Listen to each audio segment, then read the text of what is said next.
Hi, everyone. Thank you so much for joining, and thank you, Rockwell. What would happen if you knew all of the incredible people, architects, builders, developers, engineers? What if you knew that they knew the answer to high-performance buildings? What if they were already building these buildings and designing these buildings all over the world? What if you could bring them all together? What if they would all share everything they knew? What would happen if you then continue that conversation amongst them so that they could accelerate their growth at their level? At the same time, everyone coming in, learning what is passive house, what is low carbon building, what is net zero, what's net positive, what's the future, what's healthy materials. All of a sudden, they're learning. The whole community is accelerating from different groups in different places.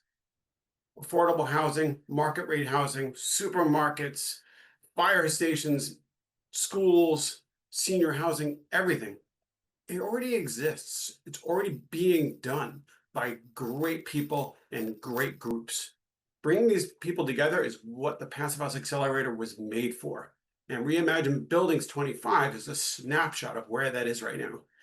This is going to be an incredible conference where you're going to learn actionable things you can do right now, take with you right now. You can actually talk, the chat's live, have fun, you can connect, you can talk, you can learn, and you can then do. And then it continues. You're going to hear about the Reimagine Buildings Collective. It's a place where we can nurture, talk to each other real time. I'm having an issue. We're seeing people partner. We're seeing new products launch. It is such an incredible and exciting time. And I have to say, it doesn't happen easily. The Passive House Accelerator team is incredible. The hosts have been great, but the community has also been super present. It's a little bit of a think tank. It's just so much fun. It's addictive. And I want to say thank you, everyone, for being here. Anyway, with that, I would like to announce a first speaker. As a fellow New York City architect, I'm actually really excited to introduce Grace and Jordan of Paul Kostrucci Architects. They've been doing great work for a very long time. Grayson is an architect and certified passive house consultant. He brings deep expertise in sustainable community-driven design and has played a key role in some of the city's impactful high-performance projects. Today, he'll present The Beacon, a NYSERDA Buildings of Excellence winner that showcases the adaptive reuse of a historic school building into a vibrant multi-purpose community space. Grayson has spoken at many conferences. Paul has spoken at many conferences. It's another example of a company doing great work, sharing, and everybody learning. So with that, take it away.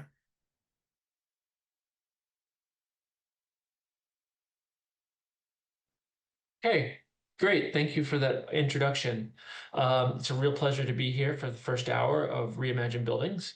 As I was introduced, I'm Grayson Jordan. I'm a principal architect at Paul Kostrucci Architects. Really pleased to be presenting on adaptive reuse as part of a holistic strategy for meeting multiple goals. We'll be talking about the programmatic needs. Always we need more housing. We'll always underline that. Cultural and contextual arguments for adaptive reuse and meeting sustainability and energy goals. We'll be doing that through this case study, which is The Beacon, which we can see here, which is a really, I think, a cool microcosm of what a lot of what we focus on and what we think is good for the city and construction, which is adaptively reusing existing buildings where we can, breathing new life into it, and then also bringing in new construction, in this case, a 21-story affordable housing passive house building. This has been done. This building is part of the Buildings of Excellence program on two fronts: demonstration project for the passive house new construction residential building, which is using high performance through wall heat pumps. We'll be studying that as part of that program. And we also did a early design support grant, which allowed us to do a lot of really great analysis and modeling, and then also visualization and sort of outreach around that research. So before I get to the case study, I just want to sort of build up in general what our practice and what we think about why we want to retrofit. And the first is just a simple math problem, and that's that there are about 1 million buildings in New York City, And in 2024, there were a little under 2,800 new building permits. And so some portion of that building stock needs to be renovated every year. Let's say most buildings are renovated on a 15-year or 30-year term. So in that more conservative 30-year term, we're going to be looking at more substantial rehabs. You're still looking at more than 10 times the amount of renovations that need to occur in any given year than new construction. So it's a really big part of our industry as a whole, and there's a real opportunity to make improvements in our building structure through renovations. Second, if there's a contextual cultural argument here, we're looking at the sort of famous Rem Koolhaas illustration, thinking about New York, but that really applies to all cities and towns. Like the lifeblood of our architectural and urban context is this sort of accrued complexity over time. Manhattan has this incredibly regular grid, but within that, this is home of this sort of organically created complexity that's really can't be replaced if you're wholesale new construction in a given place. And you sort of feel this most acutely, I think, when you come to a place where, for one reason or another, much of a neighborhood has been rebuilt all around the same time. Here we're looking at Berlin after the war. Certainly individually, architecturally, there can be a lot of merit in this kind of buildings, but then when you look at the neighborhood as a whole, there's really is a loss of the sense of the built environment evolving and reflecting the cultural priorities of the time. And just to be clear, we're really proponents of continuing to build new buildings. We really need to do that to meet our programmatic needs.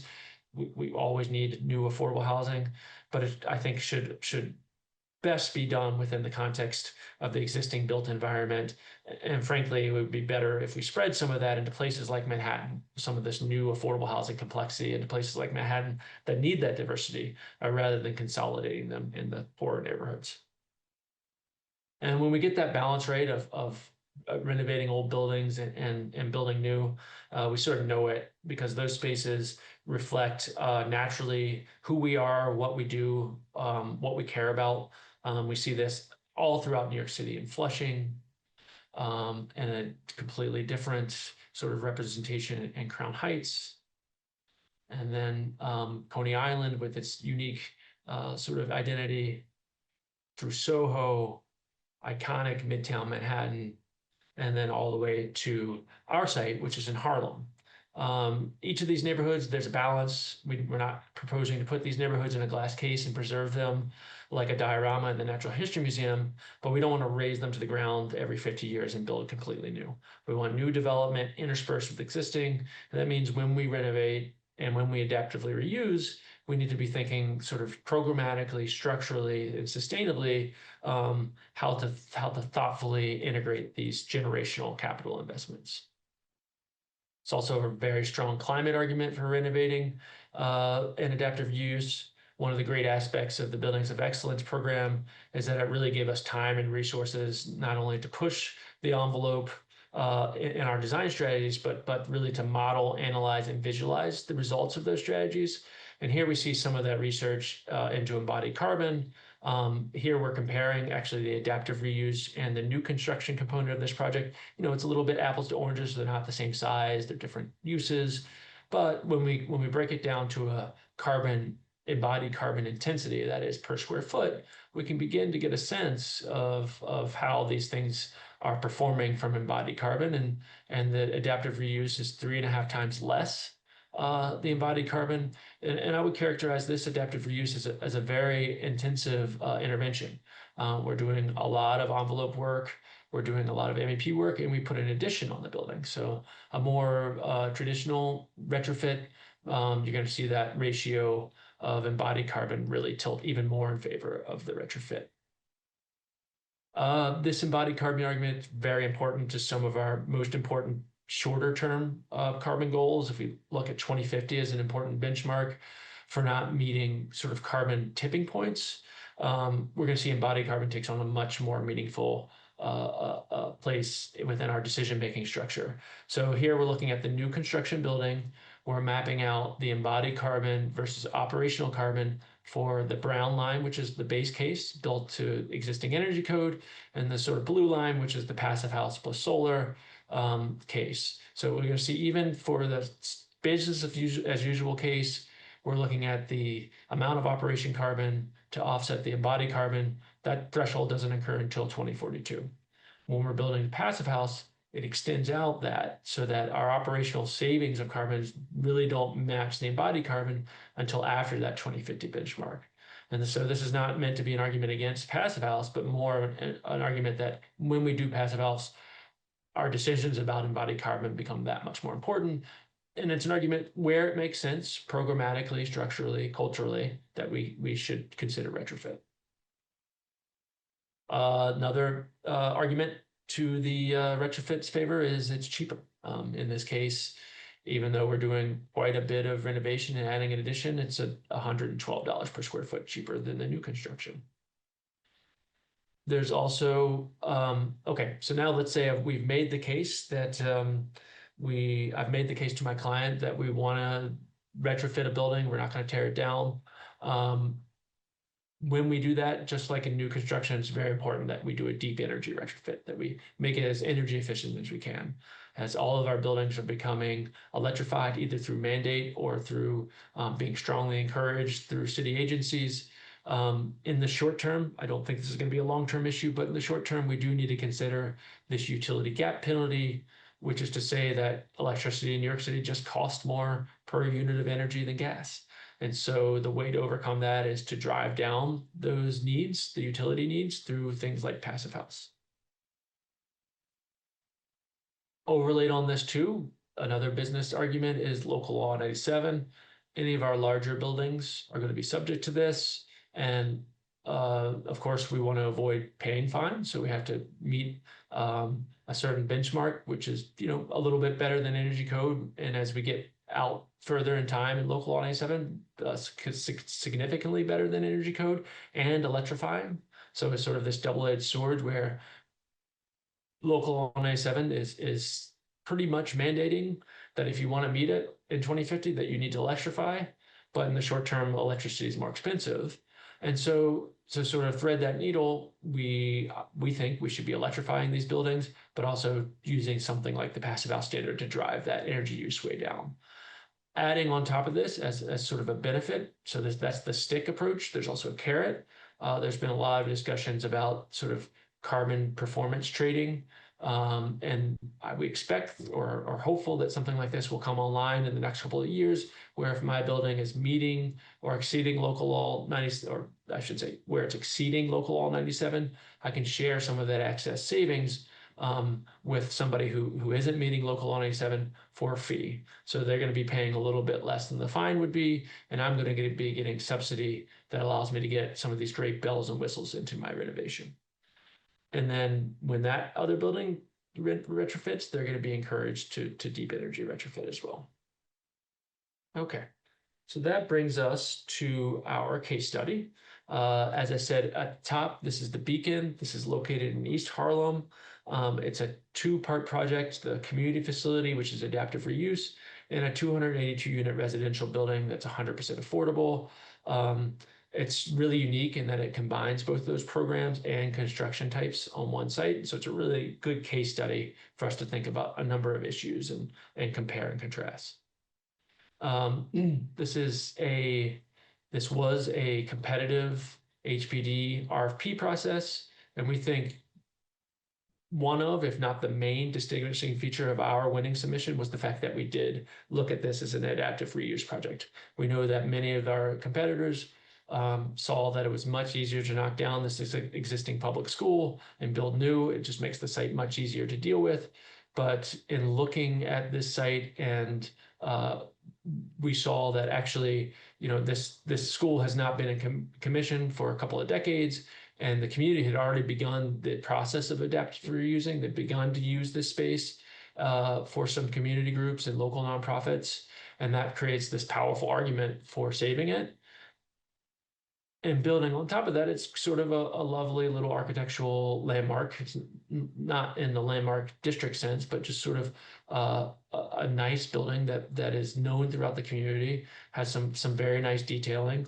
And those two things combined, sort of the architectural character, but really probably even more importantly, that it's being well used already, creates a really strong argument for adaptive reuse.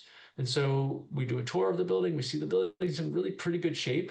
There's no structural reason to knock it down. And the next question becomes, can we save it? Can we meet the new programmatic requirements and save this building? So we begin to look at the site. Here we're looking at sort of the finished site plan, and it's a bit of an unusual site. It's quite a bit deeper than a typical 100-foot site. And we can see the dark red dash, that's the existing main school building that we're able to preserve and still fit in a large residential building sort of at the back side of the site.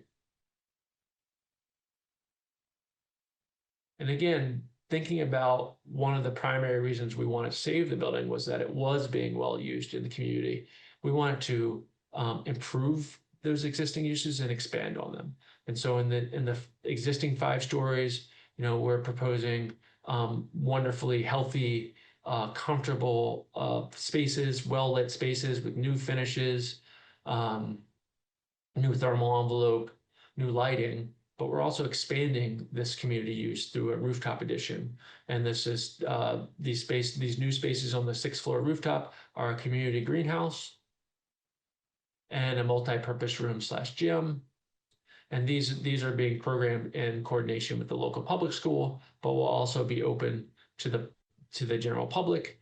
And again, this is just creating more community buy-in and creating this argument for continuing to invest in this existing building. Okay, before we jump back into how we did our energy retrofit, just a reminder of what this building looks like. And one of the driving reasons for retrofit was this architectural character, because as we're looking at renovating buildings, there's sort of 2 ways we can approach it. And it's sort of, a lot of that depends on the exterior condition of the building. One way is what I would characterize as energy sprung or something adjacent to it. Here we're looking at a diagram. We did some research through the Retrofit New York program, where essentially we would clad the entire exterior of the building here with prefabricated panels that have insulation, finish, and windows already in. This has a couple of really great advantages. Firstly, you can do it with tenants or residents in place, which can be really beneficial for some of the test cases of this approach, such as NYCHA buildings. It can be quite fast due to the prefabricated nature of it. This exterior insulation approach is more like we would do in new construction, so you get this sort of holistic insulation all around, minimizing or eliminating thermal bridges. And then as we look at some of the detailing, moving from the right, which is sort of our existing uninsulated masonry wall, to our left, where we've now overlaid this prefabricated insulated panel and window system, all the way to the far left, where this system has sort of custom knife plates that allow us to push out our prefabricated panel as needed to integrate new MEP systems. So we're really staying outside of the building, not carving up any new holes. We're allowed to keep residents in the building and get this really great envelope. That said, with this building, because of the architectural character, we really want to preserve that and sort of move that insulation approach to the interior. So from the outside, what we're going to see is that the first 5 floors is sort of a refurbished existing facade, keeping all the ornamentation, refurbishing, repointing, replacing damaged masonry where needed, and new windows. And then this new 6-story glass hat that becomes sort of this sort of beacon, I would say, which is the name of the project, about, hey, this is a community space. We're expanding the community uses. This is a place for you to come and be part of the community and garden or use this multi-purpose space. You can see sort of how that effect works around the facade. Okay. Here we're looking at some of the interior detailing of the project. As I said, we've moved our installation approach from the outside in. And this is to keep that ornamentation on the outside. And this is where we begin to get into what you could call trade-offs. I really think of it more as calibration. So we, of course, want to get as much insulation as our budget can allow, but it's not just going to be budget that drives it here. There's going to be a couple of other considerations, one being spatial. So how much space can we afford to lose? In a case like a NYSERDA building, that might be very little. Here, these are fairly generous spaces. We don't want to lose a foot out of it, but we could afford to lose the 6 or 7 inches that we lost here, and still the spaces function quite well. But there's also a building science consideration. In this approach, we're changing the profile of how water and vapor move through the space throughout the seasons, freeze and thaw. And we want to be careful about how much insulation we can put. And that's where we sort of landed with this 4 inches of mineral wool, which is a good amount of insulation. You'll see here it's going to perform quite well. But in our case, brings us just a little bit short of a Passive House certification level, but still performs quite well. At the same time, we're also calibrating our windows. We did a series of different window details and looked at a bunch of different window performance values. And the original detail we started with was where our insulation sort of wrapped the jambs. So we always had insulation in contact with frames. We had that priced out. We did an energy model of that, and we did this alternative detail, which in coordination with the contractor, and found that the savings from the constructability of the simpler detail outweigh the energy performance benefits of wrapping that insulation. Other things to note about how this is detailed is before the continuous mineral wool insulation goes down, there's a vapor open air barrier. Then we have our continuous insulation layer that's not interrupted by studs. It is interrupted at the floor lines. So where we have our concrete floors, that's a thermal bridge. And then on the inside of that, we have a smart vapor barrier. As we work our way up to the 6th floor addition, here you can see that transition from existing to addition. And we're going to, at that point, make sure that we're making that transition above any important finished architectural detailing, of course. And then our addition, as you can see here, is actually set back, and that's in deference aesthetically to the existing building. And then the other thing to note here is once we're into that new construction addition territory, we're able to transition to this more conventional Passive House approach where everything's on the outside, a bit easier to deal with from a building science and continuous insulation perspective. Looking at this, how is this going to perform? As I said, it's not quite hitting Passive House. We're a little short on the heating demand requirement, but it is performing quite well. We modeled it out compared to the current energy code and found that it's a 60% reduction in energy and a roughly analogous carbon savings as well. Okay. That's all I have to share for today. I do want to thank everyone for being here and attending this case study. We're really excited about adaptive reuse and especially this idea of adaptive reuse sprinkled in with new construction. And just before I go, I also just wanted to say one thing about very excited about this conference as a whole. I know that recently there's been a little frustration, I think, and some concern that a lot of the work that we do, there's going to be lack of funding, or we're going to lose some of the funding. And I think those are real concerns that I share. But I'm also just really optimistic and looking at the work of my colleagues. And just we're really getting really smart about how we're building. And I think that looking at what we're doing, I think we're going to find our way to continue to do really great, really energy efficient buildings in the next couple of years and beyond. So thank you. Thank you so much, Grayson, for kicking off the conference with such an incredible project. And I'm right there with you. People want to build better buildings. And yeah, I hear the fear. I get it as well. And I see what's happening. But what's great about the community here is they're all building better buildings. They're better. So if people know the details, they can't unlearn them, and they'll keep doing better buildings. So thank you again for sharing that. It's a great project.